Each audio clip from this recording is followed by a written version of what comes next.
Halo semua, perkenalkan nama saya Sundikianti, saya dari Fakultas Psikologi, jurusan Psikologi. Nah, sekarang saya akan menjelaskan tentang apa saja sih etika sebagai mahasiswa itu. Sebelum kita lanjut ke materi, pertama-tama kita akan membahas apa sih etika itu. Etika adalah ilmu yang mempelajari nilai-nilai, norma, dan perilaku manusia serta hak dan kewajiban moral yang berkaitan dengannya. Artinya, etika juga bisa diartikan sebagai refleksi jiwa atau ungkapan perasaan terhadap tindakan orang lain atau diri sendiri. Etika sendiri dibagi menjadi dua, yaitu etika umum dan etika khusus. Etika umum membahas prinsip-prinsip moral dasar, sedangkan etika khusus menetapkan prinsip dasar pada masing-masing bidang pada kehidupan manusia. Etika sangat dibutuhkan dalam bersosialisasi dan menjadi jembatan agar terciptanya suatu kondisi yang baik di dalam kehidupan bermasyarakat. Apa sih tujuan dan manfaat etika? Tujuan etika adalah memberitahu orang tentang bagaimana menjadi pribadi yang lebih baik. Tujuan etika lainnya adalah mengarahkan masyarakat ke kehidupan yang lebih tertib, harmonis, dan damai.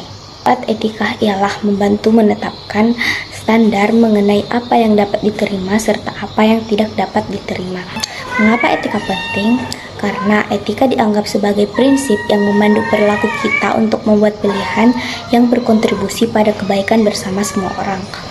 Serta pemahaman etika melibatkan dalam membangun pandangan etika personal dan berorientasi sosial yang kuat yang membantu mereka mengelola konteks, konflik, dan ketidakpastian serta mengembangkan kesadaran akan pengaruh nilai dan perilaku mereka terhadap orang lain. Pasti sudah ngerti dong.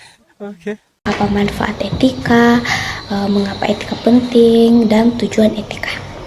Selanjutnya kita akan membahas apa saja sih etika sebagai mahasiswa. Etika yang baik bagi mahasiswa dapat membantu mereka untuk membangun karakter, meraih kesuksesan, dan menjadi individu yang dapat dipercaya. Pertama, ada etika akademik. Etika akademik adalah nilai-nilai luhur yang harus dipatuhi oleh insan akademik dalam berpikir, bertindak, dan berperilaku. Etika akademik berlaku secara universal dan harus tercermin dalam setiap kegiatan akademik seperti perkuliahan, penelitian, penulisan, publikasi, dan penggunaan gelar akademis.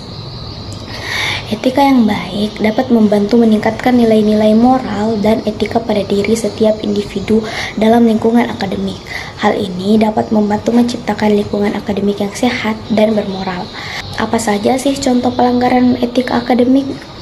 Nah, yang pertama ada plagiat. Plagiat sendiri diartikan sebagai tindakan menjiplak atau mencuri karya orang lain untuk diakui sebagai karyanya sendiri. Plagiat dapat dilakukan secara sengaja ataupun tidak sengaja. Pertama ada menyalin kata-kata atau pendapat orang lain tanpa menyebutkan sumbernya. Yang kedua, menyalin sebagian atau seluruh karya orang lain tanpa menyatakan sumbernya. Dan yang ketiga, mengakui karya orang lain sebagai karya ilmiahnya sendiri. Yang keempat, menyatukan bagian-bagian dari berbagai sumber dan menyerahkannya sebagai karya sendiri. Nah, yang kelima ada meringkas dan memparafrasekan dengan menyebut sumbernya, tetapi kalimat dan pilihan kata masih terlalu sama dengan sumbernya.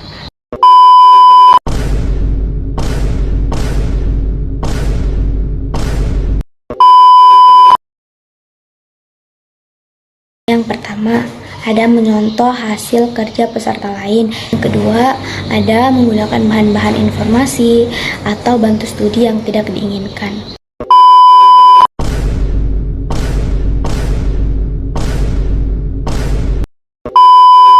Menyontek dapat berdampak buruk bagi pelaku loh.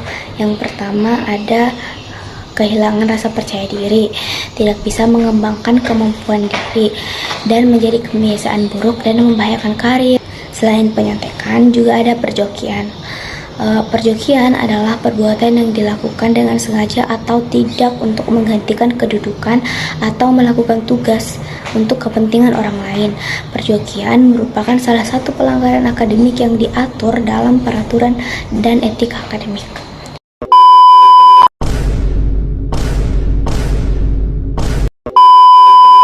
Nah, selain perjukian, juga ada pemalsuan. Pemalsuan adalah tindakan membuat, meniru, atau beradaptasi dengan benda, statistik, atau dokumen dengan tujuan untuk menipu. Pemalsuan merupakan kejahatan yang melanggar dua norma dasar, yaitu kebenaran dan ketertiban masyarakat. Nah, yang pertama ada pemalsuan surat, yaitu mengubah surat sehingga isinya berbeda dengan isi asli, seperti dengan menambah, mengurang, atau mengubah sesuatu dari surat tersebut. Memalsu tanda tangan juga termasuk pemalsuan loh. Nah, yang kedua ada pemalsuan data pribadi, yaitu memasukkan data pribadi umum atau khusus dengan cara melawan hukum dan merugikan orang lain.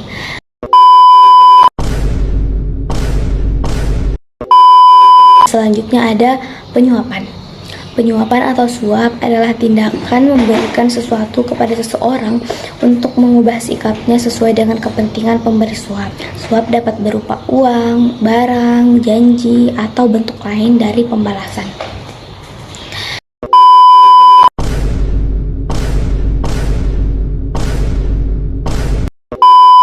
Selanjutnya ada tindakan diskriminatif. Diskriminatif adalah tindakan atau perlakuan tidak adil atau merugikan terhadap seseorang atau kelompok berdasarkan karakteristik tertentu. Perlakuan ini bisa berupa tindakan, sikap, atau pembedaan perlakuan.